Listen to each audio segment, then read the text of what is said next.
Well, hello folks, Donnie and Jennifer here.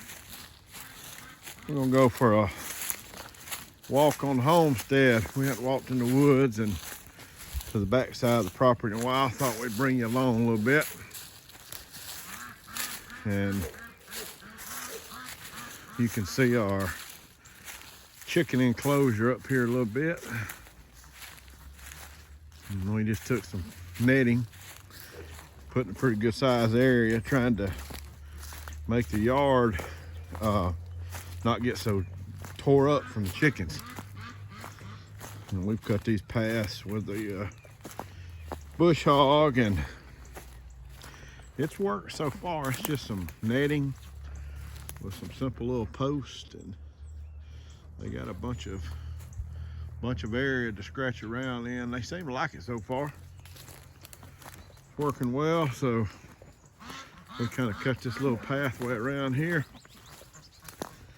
And we're headed up that way. We're going straight up the hill to the back side of the property.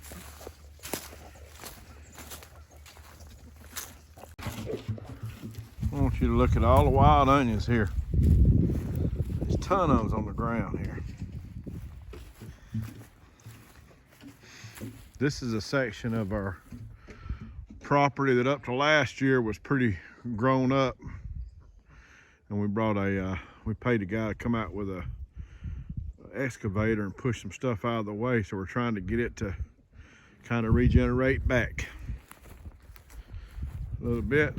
There's old Charlie.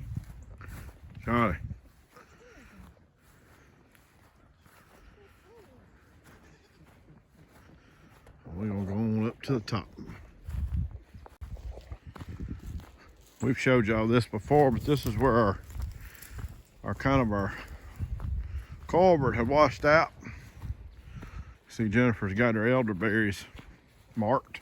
And I tell you, we have been getting some major rain going.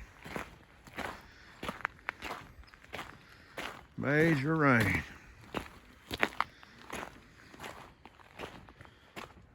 See some tadpoles there. I don't know if you can see them in the... I tell you what them are. You know, this actually comes out of our pond. Them are baby bass.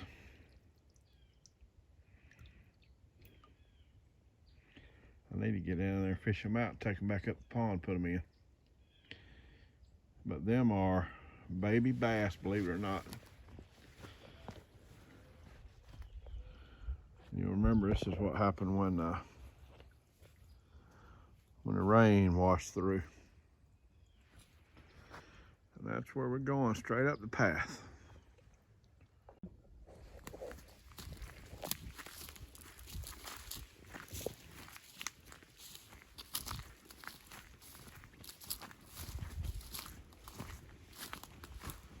Be long blackberries be out everywhere. They're starting, see? Blackberries. Starting all over. Way up there.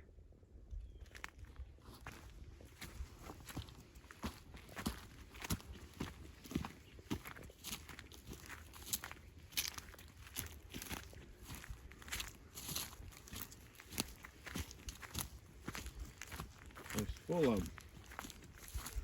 I have to keep this pretty cut with the bush hog. If I don't, the blackberries will take over.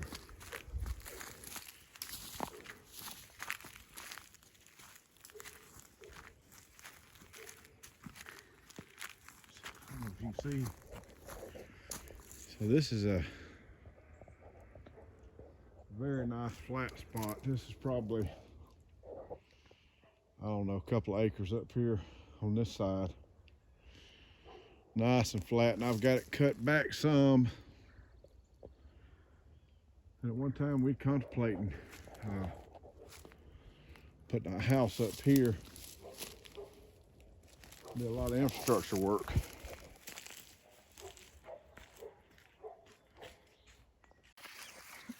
And we're actually thinking the right side of the path maybe would be better for a house, because it's not as much to have to clear out.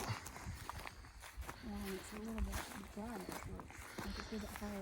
It is higher up. So the front part of our property, yeah, see that's the log there. Some of them. Just little piles. Little piles everywhere. And the problem is, you could get in there and try to burn them, but they've been setting so long that there's a lot of dirt where they're starting to erode. Had they'd have burned them to start with, it would have been better off. Now this used to be, you see how this is all grown up, and this up here, we paid the guy to come out with his mulcher machine. I think that's what he called it. Mulcher machine. And he cut us a path to the back side of the pond here. And this is the path he cut. Now, all right, let me show y'all this. This is the end of our path. In other words, the path is up through there. And this is where there's a spring or an artesian well on the top side going up the mountain that way. And then it overflows here, a portion, and groundwater feeding the pond. More blackberries. They're out there. The white flowers. See the white flowers? Blackberries. All of them. Sure enough. All right, so we're at the very edge of the property. This big field here is not ours, but we're walking out in it to get around. We're on the very edge of the property, going up the mountain. Well, I guess it's a hill. If you're in North Carolina, it's probably a hill to y'all folks in North Carolina. Barely a hill, though. And this is the edge of the property, and it goes back that way. And then if you can see,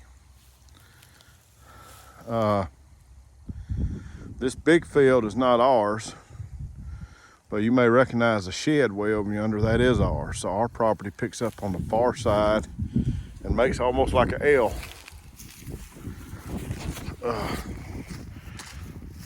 30 acres.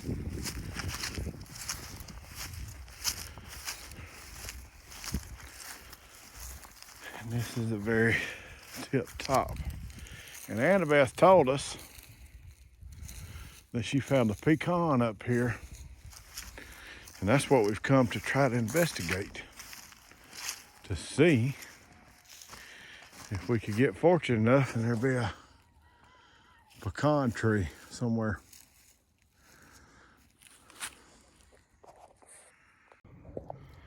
All right, so we're back in our top side of our woods.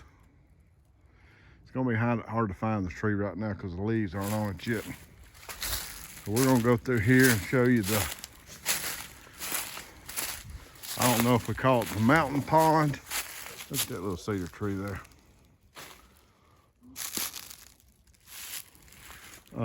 We're on this deer trail.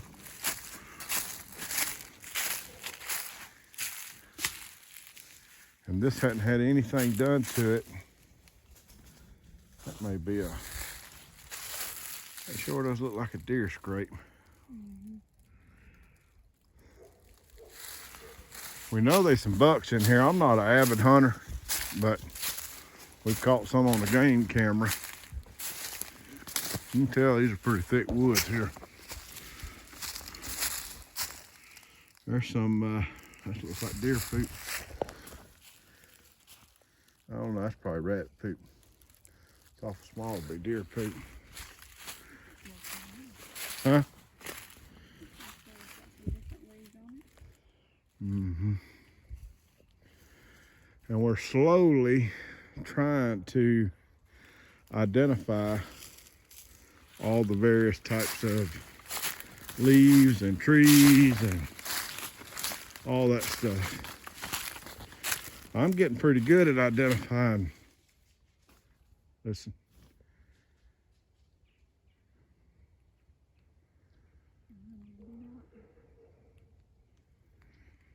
We must have run them out.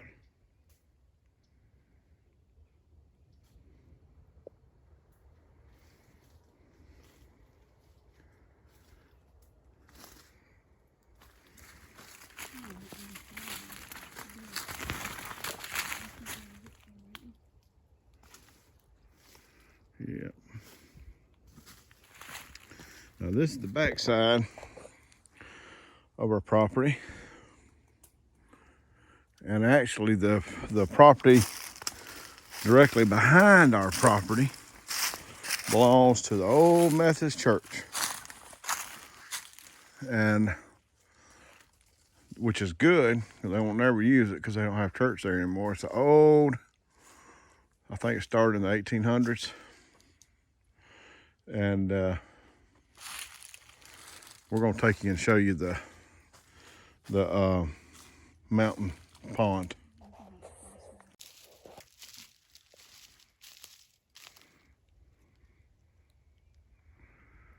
It's a nice stand of pines here. These are yellow pines.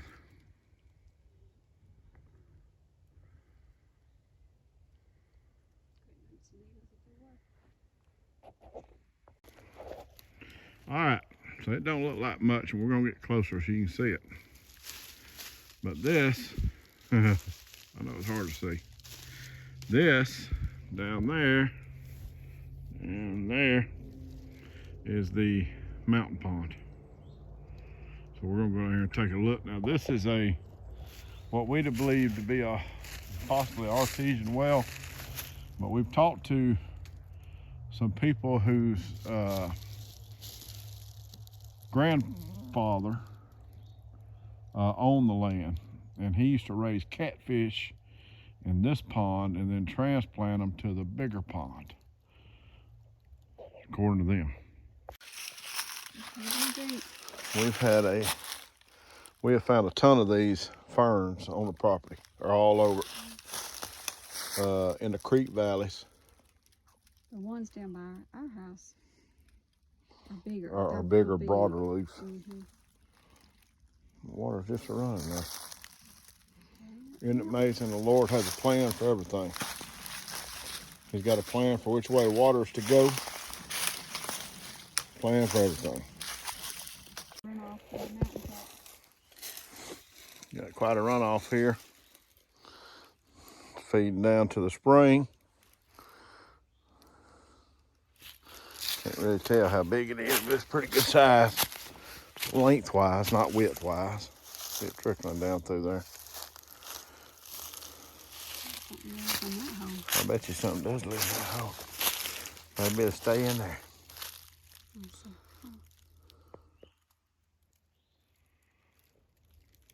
See that hole?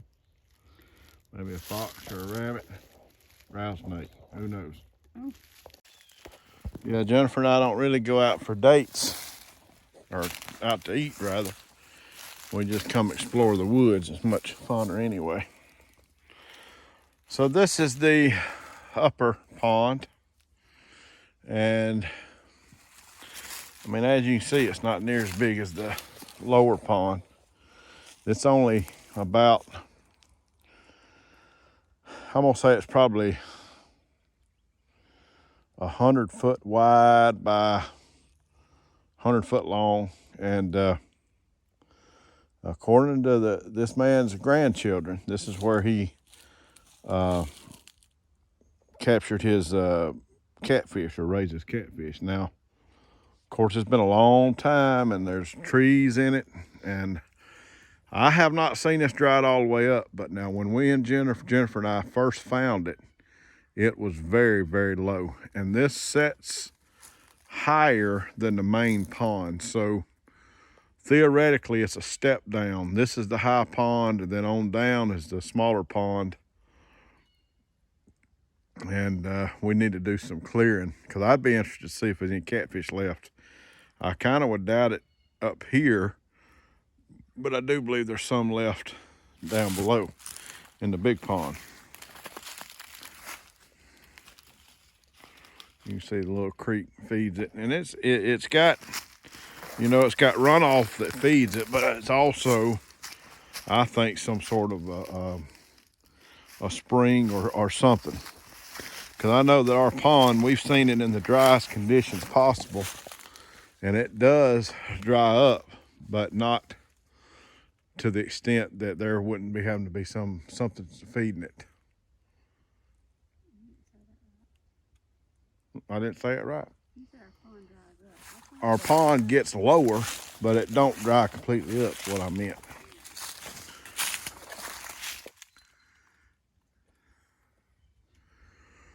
What I meant there.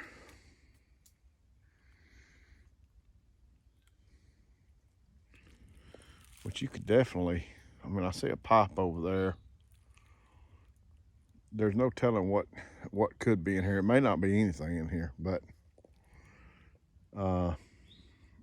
it's got potential. I could see where it'd be a good place to have catfish, to raise catfish when they're small, because if you put them in a bass and a brim pond when they're small, chances are the bass and brim's gonna eat them up. And then of course likewise, so he would have had to have a better pathway back then. But this is, I mean, we're going back 10, 15, 20 years. No. At least 10 years. Dead for 20 years. Huh? He's been dead for 20 years. So he's been dead for 20 years. So, So it could have been 40 years ago. yeah, it could have been 40 years ago, a long time ago. He died in like 98 or so. Oh, Lord, he died in 98. That's 25 years ago, isn't it?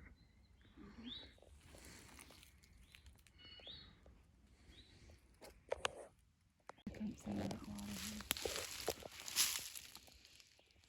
here. Jennifer was Jennifer and I was up here at the mountain pond, just kind of looking at the water.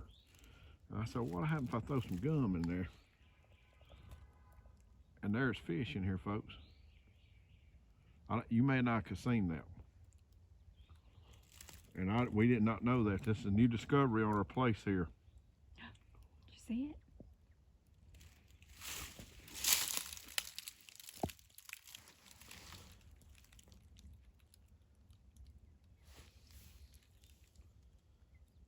The water's so murky I can't tell what kind, but I would bet brim. I would imagine. Now they don't like the gum; they're not eating it, so don't get worried about that. But They're just coming after it. they're just coming after it. So this is huge. This is huge here. That makes me want to get up here with my chainsaw and cut me a good path out, because that means this is another food source potential. I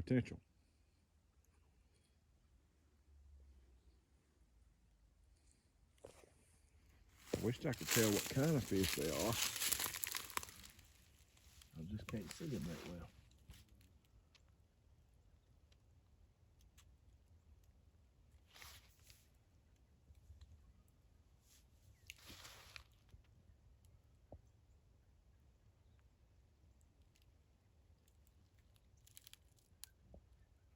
Like I said, if I had my guesses, I would say it's probably brim. Brim, what we call brim or sunfish, are highly versatile, and are, in my opinion, brim are the best eating fish there is. You can catch them good size, hand size, scale them, leave the tail on, just eviscerate them, gut them, leave the tail on them, go to it, cook them, pick the meat off, or you can fillet them. I was practically raised as a teenager off of brim, loving the brim fish so much. And I tell you, my kids give me 2 fly rods. So this, if I could cut enough of these trees, this might be a great place to come up here and bring that fly rod and do some fly fishing to see when, especially when they go to hitting top water. Huh. Well, I'm encouraged.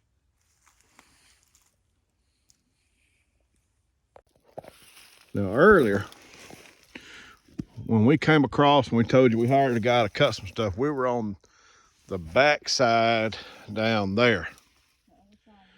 The other side of this brush. Man, if we had us a trail through here, it'd be a short walk. We cannot get through that. That is briars. Briar City. Solid briars. Thick briars. We're going to remedy that. We're gonna fix it. I'm gonna get that fella to cut me a path up through here, or else I'm gonna do it myself. I bet you can do it yourself. Probably. A little at a time. A little at a time. I want you to look at the size of this one.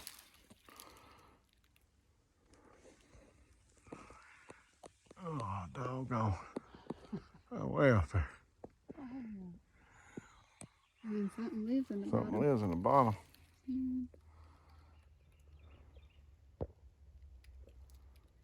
Something living in there. Because here's his kinfolk here that fell. Just as purty and straight as you can get. Look at there. Make a great seat. Come sit in the woods. Well, Jennifer says she found a holly tree here. Well, my battery's running low. Yep, there's a holly tree. It's just growing out the bottom of this. Growing right at the bottom of this big old oak tree. Look at there. And there'll be red berries on there. Just right here. Be beautiful. Well, listen, folks, we appreciate you coming along with us as we walked our property and spend a little time with us. We hope you've enjoyed it. We got many plans for this place here, a lot of work for sure. Listen, we hope you have a great day today. If I can do anything for you, just let us know. Also on Monday, we're starting our new study on the book of Ephesians as an introduction. So if I can do anything for you, let us know. It's Donnie and Jennifer and the kids from Prep for Eternity Homestead signing off. Hope you have a great day indeed. Bye-bye.